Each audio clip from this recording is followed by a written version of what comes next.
জোরপূর্বক শ্রম রোধে ব্যর্থতার অভিযোগে বাংলাদেশ সহ ৭টি দেশের ওপর ১০ থেকে ১২.৫% পর্যন্ত অতিরিক্ত শুল্ক আরোপের প্রস্তাব দিয়েছে যুক্তরাষ্ট্রের বাণিজ্য প্রতিনিধি দপ্তর ইউএসটিআর।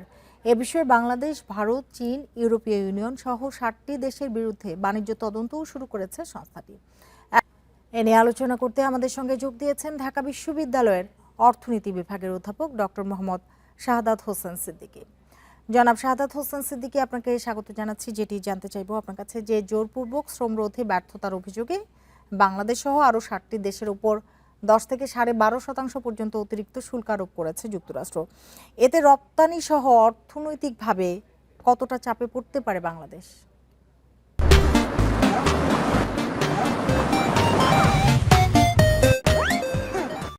দেখুন, বিষয়টা যেভাবে আমরা সাধারণভাবে চিন্তা করছি, বিষয়টা কিন্তু অন্যভাবেও হতে পারে। দেখেন, এটা আমি বলবো যে মার্কিন যুক্তরাষ্ট্র মানে হচ্ছে হোয়াইট হাউসের একটা কৌশলগত আচরণ। কারণ আমি কৌশলগত আচরণ বললাম এই কারণে যে আপনি কিছুদিন আগে যদি ওদের সুপ্রিম কোর্টের রায় দেখেন, তাহলে আগের যে ট্যারিফ ইম্পোজ করেছিল 20%, 30%, সেগুলা কিন্তু বাতিল হয়ে যায়। তাহলে বাতিল হওয়ার প্রেক্ষাপটে তারা নতুন কৌশল হিসাবে কিন্তু 10% নিয়েছে। এখন আপনি যদি আগের ট্যারিফের সাথে বর্তমান ট্যারিফের কথা তুলনা করেন, তাহলে আপনি নিজে বলবেন এটা পৃথিবীর জন্য অনেক দেশের জন্য সুবিধাজনক।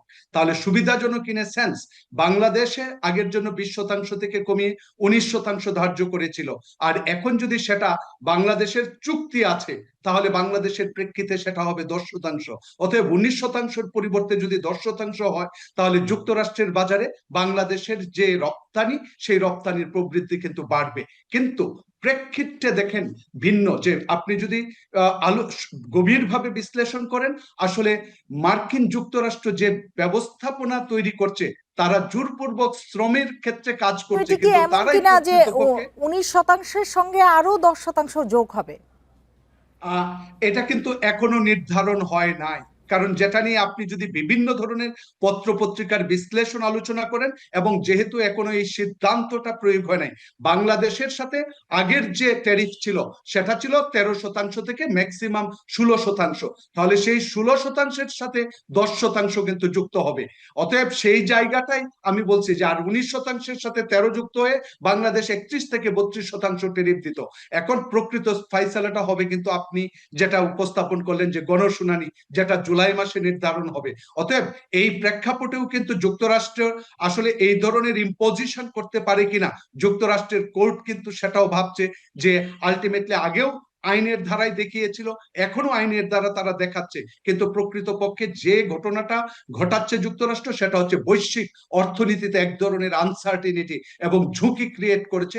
যে প্রেক্ষাপটে আপনি যদি আইএমএফ এর পূর্বাভাস দেখেন, তারা 5%, 0.5% প্রবৃদ্ধি হ্রাস করে 2.8% প্রবৃদ্ধি, গ্লোবাল বৈশ্বিক প্রবৃদ্ধি যেটা, সেটা নির্ধারণ করেছে। এবং গ্লোবাল সাপ্লাই চেইনের ডিসরাপশনটা এভাবে যদি প্রতিদিন আপস এন্ড ডাউনস করা হয় ট্যারিফ, তাহলে প্রকৃতপক্ষে ইম্পোর্টাররাও কি পরিমাণ ইম্পোর্ট কখন অর্ডার দিবে, অনিশ্চয়তায় ভুগে। আর যে কোনো ধরনের অনিশ্চয়তা অর্থনীতির জন্য একটা হুমকি স্বরূপ, ঝুঁকি স্বরূপ, যেটা বৈশ্বিক বাণিজ্যে আরেক ধরনের একটা বাণিজ্য যুদ্ধের ঝুঁকি তৈরি করছে বলে আমার ব্যক্তিগত ধারণা।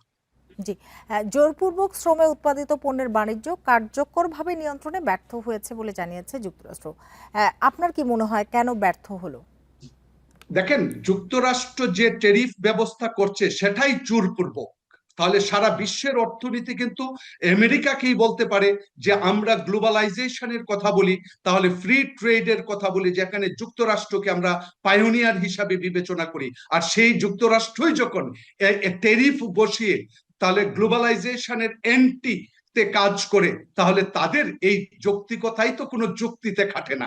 আরেকটা জিনিস হচ্ছে, আপনার যে প্রশ্ন এখন, সেই প্রশ্নটা হচ্ছে ওরা বলছে যে শ্রমিক, কিন্তু সেই এভিডেন্সটা কিভাবে তৈরি করা হয়েছে সেটা কিন্তু বাংলাদেশের কাছে স্পষ্ট করে নাই। বাংলাদেশে ফোর্সড লেবার আসলেই প্রকৃতপক্ষে যে সমস্ত বিদেশি ইম্পোর্টার ইম্পোর্ট করে তারা কিন্তু ওই সমস্ত ইন্ডাস্ট্রিতে নজরদারি করার লোকেও কিন্তু আছে। এখন প্রকৃতপক্ষে সেই এভিডেন্স যদি ক্রিয়েট করে, তাহলে আমার মনে হয় ব্যক্তিগতভাবে বাংলাদেশের যেটা করা উচিত দুটো জিনিস, একটা হচ্ছে কূটনৈতিক তৎপরতার মাধ্যমে বিষয়টাকে সুরাহা করা, আরেকটা হচ্ছে যদি সত্যিকারের অর্থেই কোনো না কোনো ধরনের ফোর্সড লেবারের এক্সিস্টেন্স থাকে সেই জায়গাগুলোকে নিরসন করা, তাহলে হয়তোবা বাংলাদেশ অদূর ভবিষ্যতে আবার এটা অল্প সময়ের জন্য আপনি দেখেছেন, সেটা হয়তো নিশ্চয়ই বাউন্স ব্যাক করার একটা সম্ভাবনা থাকবে।